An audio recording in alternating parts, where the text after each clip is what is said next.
Assalamualaikum warahmatullahi wabarakatuh.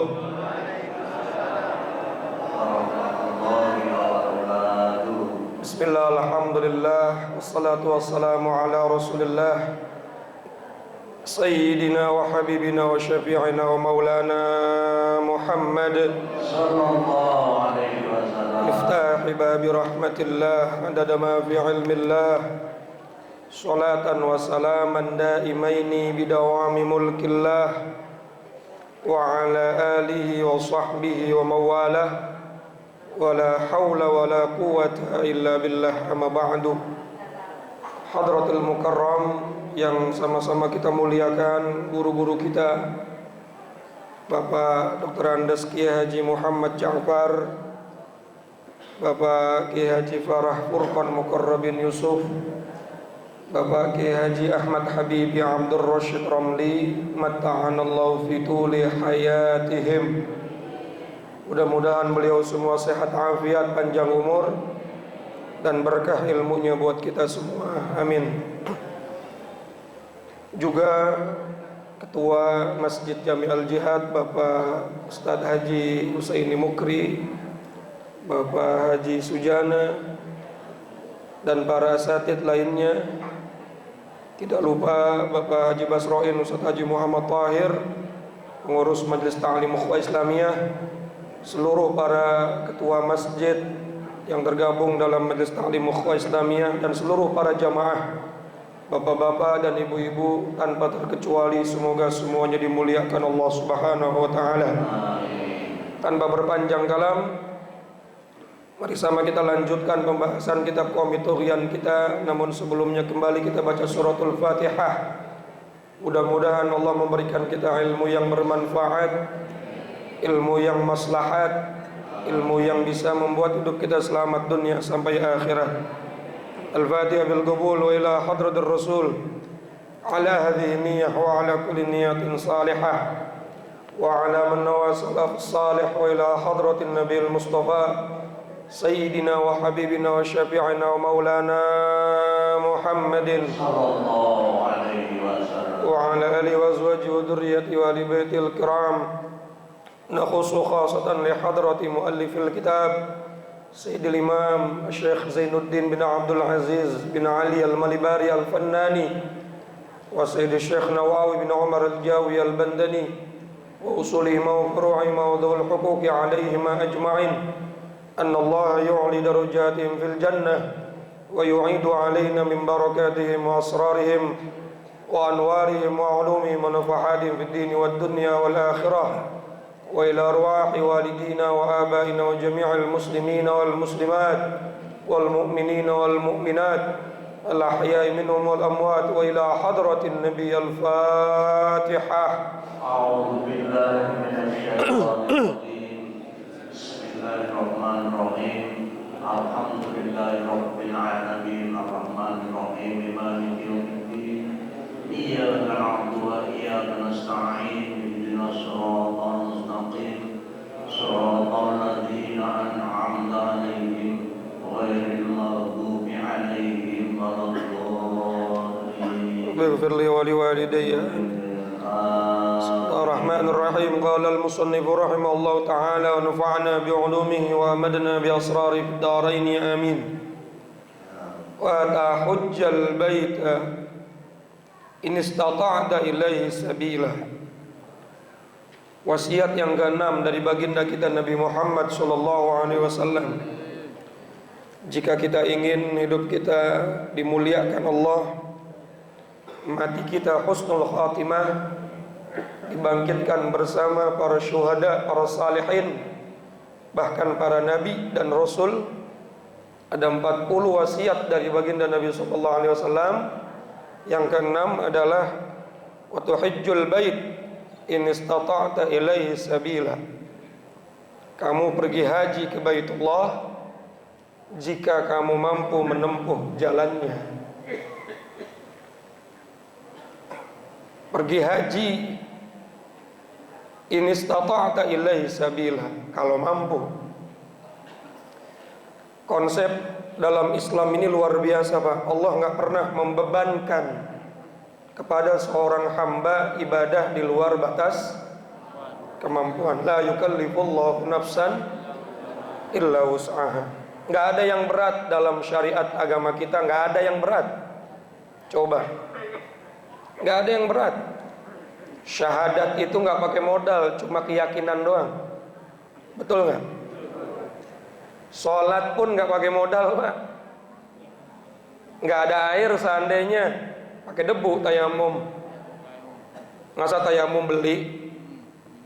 Masa beli debu? Nggak ada kan ya? Andai nggak punya baju sama sekali boleh hariyatun, boleh dalam keadaan telanjang sholat. Artinya nggak pakai modal apapun. Andai dia kurang sehat berdiri, boleh duduk. Berbaring pun tidak masalah. Andai nggak mampu lagi untuk melaksanakan sholat dalam kondisi duduk, sampai terakhir menggunakan isya. Subhanallah. Lalu yang ketiga, puasa. Faman kana minkum maridun aw ala safarin fa'iddatun min ayyamin ukhar. Kalau dalam keadaan sakit atau dalam keadaan safar, boleh memilih kita mengganti puasa di hari yang lain. Subhanallah. Lalu zakat. Tidak ada kewajiban zakat kecuali bagi orang yang hartanya sudah nisab dan sudah haul. Betul nggak? Nisab dinar atau emas 20 gram. Sementara nisab perak atau dirham 500 gram. Di bawah itu nggak ada yang wajib. Punya binatang ternak 40 ekor kambing, timbang 5 ekor nggak wajib zakat, Pak. Subhanallah. Haji pun sama, umroh pun sama. Man istata'a ilaihi sabila. Mana yang berat dalam agama kita? Nggak ada yang berat. Betul nggak? Subhanallah. Maka kita beruntung jadi orang Islam, Pak. Subhanallah. Nggak ada yang diberatkan sama Allah Subhanahu wa ta'ala. Cuma kita berat-beratin diri sendiri aja. Nah, andai sudah mampu, dan mampu itu menurut ilmu fikih 3 ya. Fulusnya ada. Fulus tahu fulus? Al-fulus, mulus, wal hasil lulus. Nggak ada fulus. Mampusnya sambil melotot ke saya. Duitnya ada, pulang perginya ada. Ini kalau kita bahas panjang, singkat-singkat saja dah.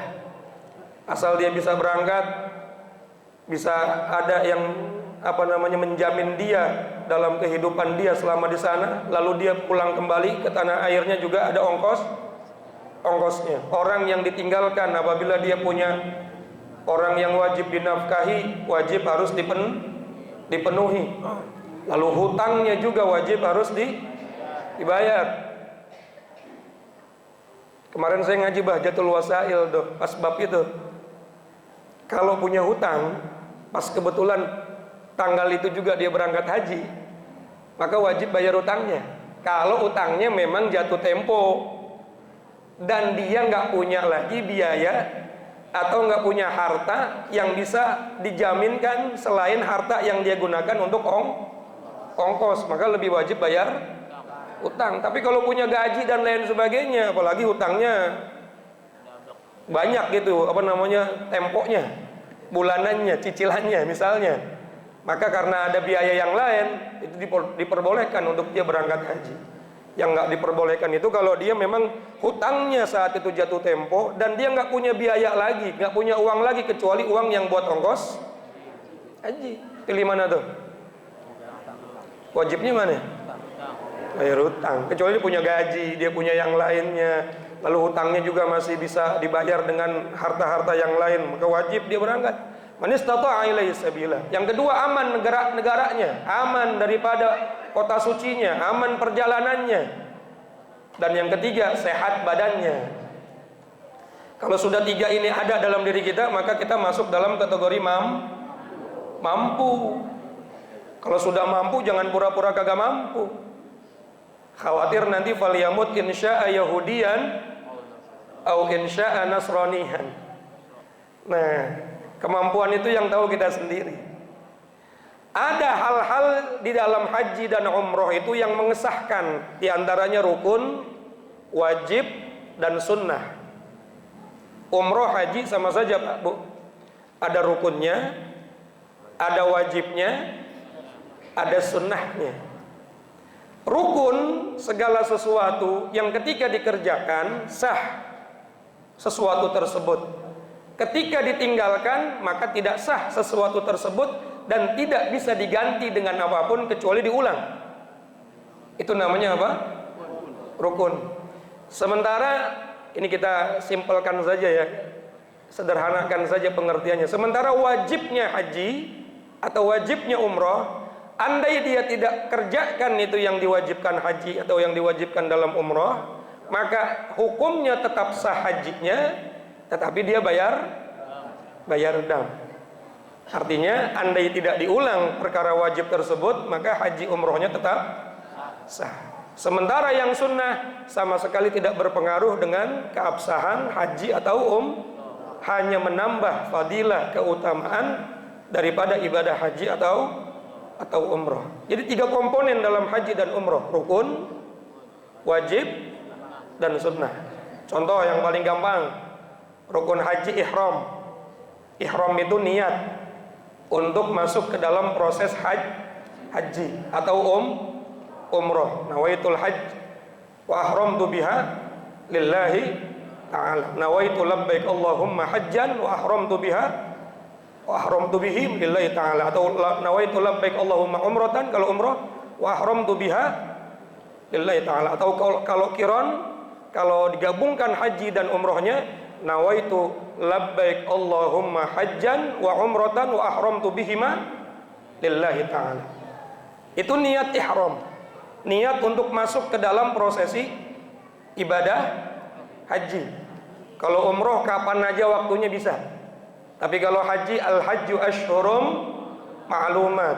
Cuma dari tanggal 1 Syawal sampai tanggal 10 Zulhijjah, tengah malam. Atau ada ulama mengatakan sampai terbitnya fajar. Setelah itu nggak ada lagi niat haji. Tapi kalau umroh sepanjang waktu. Niatnya di mana saja boleh, asal bukan di tanah suci. Tapi ada wajib haji, ada wajib umroh, yaitu niatnya di mikot. Mikot itu tempat. Kalau kita dari Jakarta di atas pesawat, kadang-kadang juga dikasih tahu sama kepala kloter atau sama pilot, kalau kita umroh, Anda akan memasuki wilayah mikot, yaitu Yulamlam. Nah itu namanya mikot. Kalau misalnya langsung ke Mekah, karena memang keputusan daripada Bahasul Masail NU itu saya pernah baca, di Jeddah itu atau di King Abdul Aziz bukan termasuk tempat mikot. Nggak bisa mikot di situ, mikotnya di Yulamlam. Atau kalau dari Madinah di Bir Ali. Ada orang berangkat haji, berangkat umroh, dia ihram saja, dia niat saja, tapi nggak di mikot, sah nggak haji umrohnya? Sah nggak? Ihram saja tapi nggak mikot, sah nggak? Sah nggak? Oh, udah mulai goyang nih. Tadi katanya rukun dikerjakan sah, kalau wajib ditinggalkan sah tapi bayar dam. Dia ihram tapi nggak mikot, sah nggak? Sebagian sah, sebagian enggak. Hajinya sah tetapi bayar, umrohnya sah tapi bayar. Sebagaimana orang-orang haji Indonesia, haji tamattu itu kan langsung dari hotel. Berangkat haji, niatnya di bis, niatnya di hotel, betul nggak? Nggak di mikot. Berarti dia bayar dam karena tidak di mikot. Ini hanya gambar, saya nggak bahas secara detail karena memang bukan babnya ini ya. Ya, ini hanya gambaran saja. Jadi ketika kita melaksanakan ibadah haji atau umroh, bukan cuma pelaksanaan kita laksanakan, cuma semangat saja, tapi di situ ada ilmunya. Bukan cuma modal uang saja kita berangkat, tapi ada ilmunya. Yang tadi yang harus kita perhatikan, ada rukunnya, ada apa lagi? Wajibnya, ada apa lagi? Sunnahnya. Sunnahnya mana? Ketika selesai tawaf, contohnya misalnya, lalu ada peluang untuk sholat di belakang maqam Ibrahim, sholat sunnah di belakang maqam Ibrahim. Lalu setelah itu disunnahkan kita minum air Zam-Zam, itu sunnah. Andai nggak ada peluang karena saking penuhnya langsung sa'i, nggak ada mas, karena sunnah tidak sama sekali Nah orang haji, orang umroh kalau nggak ngerti mana rukun, mana wajib, mana sunnah, keder. Dianggapnya semuanya wajib. Akhirnya ribut, Pak Ustadz kok nggak begini, Pak Ustadz kok nggak begitu. Paham nggak kira-kira? Maka wajib orang berangkat haji, berangkat umroh tahu fa kullu man bi ghairi ilmin ya'malu a'maluhu mardudatun. Siapa aja orang ibadah tanpa ilmunya maka ditolak ibadahnya, tidak diterima. Itu yang mengesahkan, ya, yang mengesahkan haji dan umroh rukun, wajib, dan yang menyempurnakan Tapi ada yang membuat haji dan umroh ini diterima atau tidak diterima. Fala rafatha wala fusuqa wala jidala. Rukunnya sudah cakep, wajibnya juga dikerjakan, sunnahnya disempurnakan. Tapi selama pelaksanaan haji, selama pelaksanaan umroh, rofas dia. Apa itu rofas? Berbuat rofas. Tahu rofas tahu? Victor, mikir jorok, bukan mikirin got, bukan, mikirin yang menyebabkan apa? Ya, hal-hal yang nggak baik lah, yang keji, perkara zina, perkara jima, perkara muqaddimatul jima dan lain sebagainya tuh. Rofas, lagi tawaf, ibu-ibu ngelihat jempolnya orang Arab gede banget itu jempol. Kalau jempol kakinya aja gede, apalagi jempolnya. Roh, jangankan sama yang haram, sama yang halal saja orang lagi, masya Allah, lagi ihram, suami istri berciuman saja hukumnya haram. Pegang-pegangan tangan kalau sampai syahwat haram, apalagi sampai jima, padahal halal. Apalagi sama yang haram, yang bukan mahramnya, yang ghairu mahram, orang lain. Masya Allah, apalagi di Masjidil Haram, orang kalau udah sholat, semua perempuan yang bercadar dibuka cadarnya, kelihatan semua tuh laki-laki. Sholatnya Masya Allah, Allahu Akbar. Ada yang lewat nggak taunya. Ya, subhanallah. Fala rafata wala fusuqa. Dan selama pelaksanaan haji dan umroh, sebelum dia tahallul, jangan sampai berbuat fasik. Semua perbuatan maksiat zahir batin namanya ngomongin orang, gerendeng, apalagi berdusta, memandang dengan syahwat, semua maksiat itu disebutnya fasik. Wala jidal, dan jangan banyak berdebat yang tidak ada manfaatnya. Ini yang akan menghancurkan pahala haji dan umroh. Padahal rukunnya sudah sempurna, wajibnya sudah sempurna, sunnahnya sudah, tapi nggak bisa nahan mulutnya ngomongin orang mulu. Orang dari Bir Ali ke Mekah di bis bukan banyak talbiyah, malah ngomongin orang. Gua mah nggak kebenaran, gua mah sekarang satu kamar sama orang ngorok, diomongin. Bukannya banyak-banyak talbiyah, tasbih, zikir, doa, malah ngomongin orang. Itu yang bakal ngancurin pahala. Semua ibadah ada syurutus sihah, ada syarat sahnya, ada syurutil qabul, ada syarat diterima. Yang kemarin 2 minggu atau 4 minggu yang lalu kita bahas tentang syarat diterimanya Kalau syarat sahnya sholat, ilmu fikih yang ngatur. Syarat diterimanya sholat, ikhlas. Masih ingat gak? Kemudian makanan, pakaian dan tempatnya harus bersih, halal. Kalau bersih mah fikih, bersih doang tapi Spanyol gimana? Allahu Akbar, bajunya Spanyol, makanan tadi makan nyolong, kagak bakal diterima walaupun rukunnya semua dikerjakan. Nah, ada syarat diterima, ada syarat sah. Dua-duanya kita perhatikan. Nanti Ramadan kita juga sama tuh. Ada syarat sahnya puasa, ada syarat diterimanya puasa. Mubtilatus shaum, yang membatalkan pahala puasa diantaranya apa? Nazru bisyahwat. Betul nggak? Melihat dengan syahwat. Puasanya maka kagak batal, tapi pahalanya hilang. Begitu pula dalam ibadah-ibadah yang lain. Makanya ilmu tasawuf itu penting. Ilmu yang akhirnya, kata Imam Ghazali, menghilangkan nilai kefasikan dari ibadah seseorang. Man tafaqaha bila tasawufin faqad tafassaqa, kata Imam Ghazali itu. Siapa orang yang ibadahnya hanya dengan ilmu fikih saja, tapi tidak memperhatikan dengan ilmu tasawuf, maka ibadahnya pasti diiringi dengan kefasikan. Dia nggak mikir, yang penting sah. Betul nggak? Pak, Bu, yang penting rukun 5 dikerjain dalam haji, tapi berantem mulu selama ihram. Ya, yang penting sah kata dia. Tapi ribut mulu, tapi ngebohong mulu, gimana mau diterima tuh ibadah, betul nggak? Rukun puasa yang penting kagak batal dari subuh sampai tapi ngomongin orang, berarti dia nggak menyempurnakan ibadahnya dengan tasawuf, dengan akhlakul karimah, dengan hal-hal yang dilarang dari kefasikan-kefasikan. Maka kita sempurnakan ilmu fikih kita dengan ilmu tasawuf. Hadirin ma'asyiral jamaah yang dirahmati Allah, ini wasiat Nabi yang keberapa?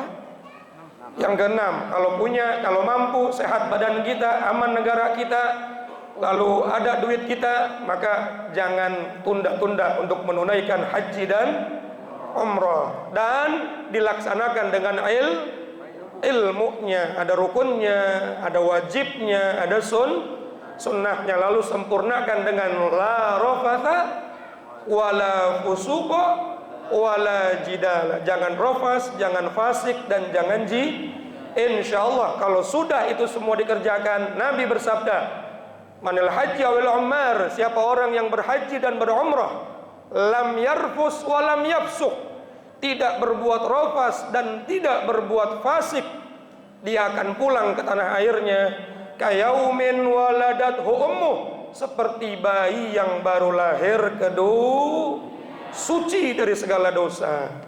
Karena dia bukan cuma mengerjakan rukun, syarat, wajib dan sunnah, tapi menjaga kemuliaan haji dengan tidak rafas, dengan tidak fasik, dan dengan tidak jidal. Maka dia akan dihapuskan semua dosanya seperti bayi yang baru lahir ke dunia. Karena babnya haji, saya ngomongin haji.